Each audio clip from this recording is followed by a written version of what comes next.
السلام علیکم ورحمۃ اللہ وبرکاتہ۔ ماہ مقدس رمضان المبارک سے قبل سعودی حکومت کی نئی گائیڈ لائنز جاری۔ ریاض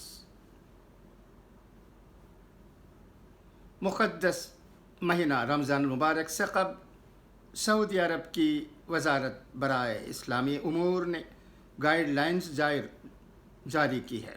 اس میں رمضان کے دوران مساجد میں لاؤڈ سپیکر کے ذریعے نماز پڑھنے اور افطار پر پابندی عائد کر دی گئی ہے۔ سعودی عرب کی وزارت برائے اسلامی امور نے رمضان المبارک کی پابندیوں سے متعلق 10 ہدایات جاری کی ہیں۔ اس میں رمضان کے دوران دعوتوں کے لیے چندہ طلب کرنے پر بھی پابندی عائد کر دی گئی ہے۔ نئی ہدایت میں کہا گیا ہے کہ نماز کے لیے لاؤڈ سپیکر کا استعمال نہیں کیا جائے گا۔ رمضان المبارک میں دعوتوں کے لیے چندہ مانگنے پر پابندی عائد کر دی گئی ہے۔ رمضان المبارک کی دعوتیں مسجد کے اندر نہیں بلکہ صرف بیرونی علاقوں میں دی جائے گی۔ ان دعوتوں کی نگرانی امام کے ہاتھ میں ہوگی۔ رمضان المبارک کے پورے مہینے میں امام مساجد میں موجود رہیں گے۔ وہ تبھی چھٹی لے سکتے ہیں جب یہ بہت ضروری ہو۔ اماموں کو وقت پر نماز ختم کرنا ہے تاکہ دوسرے نمازیوں کو بھی مناسب وقت ملے۔ بچوں کے مسجد میں نماز پڑھنے پر بھی پابندی عائد کر دی گئی ہے۔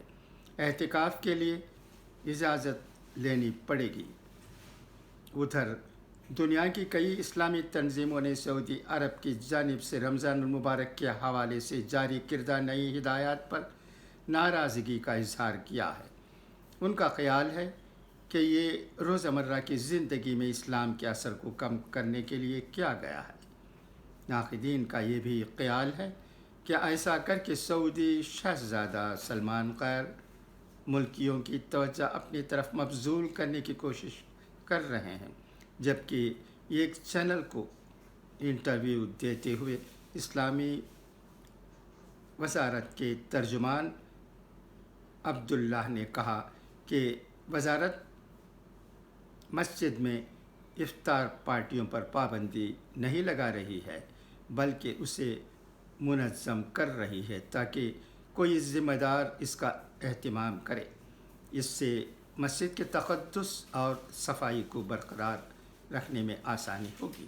سعودی عرب کے ولی عہد اور وزیر اعظم محمد بن سلمان نے اپنے وژن 2030 کے تحت تبدیلی کے لیے کئی اقدامات کیے ہیں۔ ان کی کوشش ہے کہ سعودی عرب کا تیل پر انحصار کم ہو۔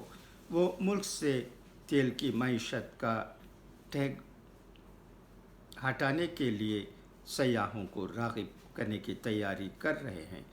اس کے لیے وہ دنیا میں خواتین کے تئیں اپنے سخت اور متعصبانہ امیج سے باہر نکلنا چاہتے ہیں۔ رمضان کے لیے جاری کردہ رہنما خطوط کو ولی عہد نے وژن 2030 سے جوڑ کر دیکھا جا رہا ہے۔ یہ سعودی عرب کی باتیں ہیں۔ حکومت جن باتوں کو ٹھیک سمجھتی ہے اسے نافذ کرنے کی کوشش کرتی ہے۔ کیا ٹھیک کیا غلط یہ ہم سمجھنے سے قاصر ہیں۔ وقت ہی بتائے گا کہ سعودی عرب میں کیا ہو رہا ہے۔ خدا حافظ، فی امان اللہ۔